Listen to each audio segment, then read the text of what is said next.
Uyu munsi kuri Jean Pierre TV ngiye kukwereka uburyo uhagarika notification ziza utazikeneye muri telefone yawe, ndetse nyuma y'iyi video ndakwereka n'indi izagufasha guhagarika ari amavideo yamamaza aza akabangamira ibintu uri gukora muri telefone.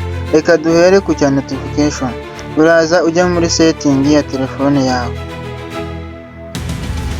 numara kujya muri setting uze hano hasi ahantu handitse notification. Numara gukanda kuri notification uraza urebe ahantu handitse sensitive notification. Hano baba bari kuvuga ngo show sensitive content when locked.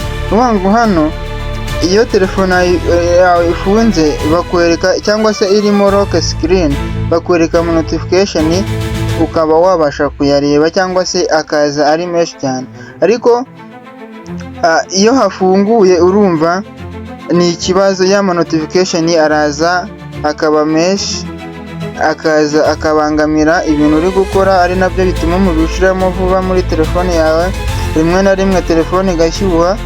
Ariko iyo wahafunze bimeze uku nguku nta kibazo, telefone yawe ifite kuri notification ku bijyanye n'igihe ifunze.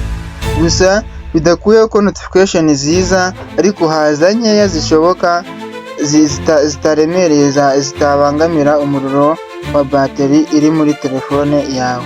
Ibi ngibi rero niba utari warabikoze bikora aka kanya, biragufasha kugira telefone irambya umuriro ndetse no kutabona ibi notification udashaka. Mwakoze cyane rero kubana nanjye, ni Jean Pierre TV. Mukanda subscribe, share na comment. Ubutaha ndakwereka uburyo noneho uhagarika y'ama notification yo kwamamaza urimo ukora ibintu runaka kuri browser yawe ukabona bazanye video byo kwamamaza. Ibyo ngibyo ndaje nkwereka uburyo twabihagarika kandi ndabizi biraza kugufasha.